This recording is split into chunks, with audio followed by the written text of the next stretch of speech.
It's titled Jesus and Me. Here we go. And the author, Troy Gagne, is here with me now to talk all about it. Troy, welcome. Thank you so much for your time tonight. Thank you. Thank you for having me. The pleasure's all mine. Troy, can you tell me what you've written in Jesus and Me? Jesus and Me is a book of poems that I've put together over the years. Kind of touches a little bit on everything, just things that happen in life, my faith. It's got some humorous poems in there. It's a little bit of everything. Troy, when you started writing these poems, did you plan to have them collected all and have them published, or was this something that came about later? It came out a little bit later. I had a notebook full of poems and stuff, and I started having kids, and I had all these notepads together, and I thought it'd be neat to have something to be able to pass on to my kids. That's kind of where it started. And then I ended up going to a few funerals and things like that, and there was some stuff that I wrote, and I got a lot of good feedback from people on that and stuff that it really helped them. So then I thought that it could be a good inspiration to help other people on different topics. Would you say this is pretty much for a Christian audience you were writing for? It is, but it's a little bit of everything. I kind of look at it this way as, I kind of believe everybody has a redemption story, and somebody's testimony could be somebody else's redemption story, and some of these are kind of my testimony or other people's testimonies that they've shared with me that I kind of put it into a poem form. You said you wrote all these poems over a period of time, but once you got the idea to publish this as a book, once you sat down and started working on it, did it take you a long time to put together and then put through all those publishing hoops? It really didn't take a whole lot of time. I mean, the thing that took the longest was actually trying to find somebody that would actually publish it and that would be fair with it.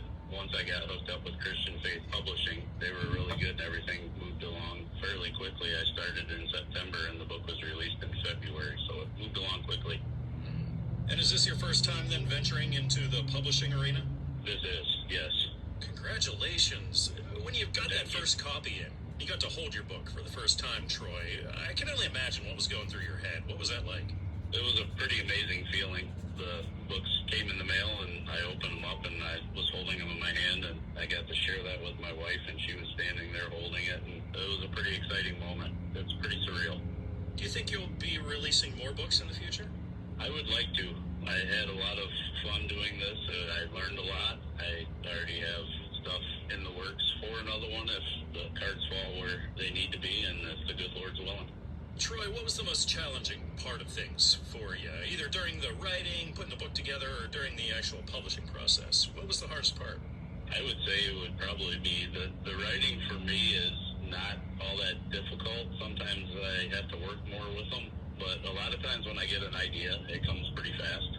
And some of the ones that I personally enjoy the most come the fastest. But I would say the most challenging part would be the editing, going back and forth, and then, you get your constructive criticism back, and you take that as constructive criticism and don't take things personally. But it was an interesting adventure, and it was fun going through it.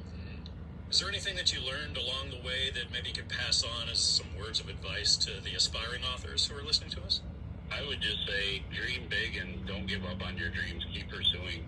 This didn't happen on my first go around. I checked with several publishing companies and stuff, and I got discouraged at times, but I kept pressing on, and it doesn't always happen on the first time. And I would just say just keep pursuing your dreams. It doesn't matter how old you are. I just turned 50 this year, and this is my first book, so don't give up and keep pushing forward. That's great advice. So this is your first book. Troy, what's the most rewarding aspect for you now that you're a published author? The most rewarding so far, I think, is just to hear some of the feedback that I'm getting from it. And people will send me pictures, and one of them that was really cool to me was somebody had purchased a couple books and they were going to a women's Bible study, and they were sitting there, and the pictures that I got back were the women going through and reading. Oh, wow. It was very inspiring that it's something that I've put together is helping and challenging and inspiring people. I think so many people are going to find inspiration in this poetry. The book is titled Jesus and Me. It's written by Troy Gagne. It's published by Christian Faith Publishing. And you can get it everywhere. So Amazon or Barnes & Noble or iTunes or traditional brick and mortar stores, you can go to any of these places and find Jesus and Me. Troy, thanks again for coming on the show and telling me about your work. I had a nice time talking with you. Thank you. Thank you for having me. I enjoyed it. sitting down beside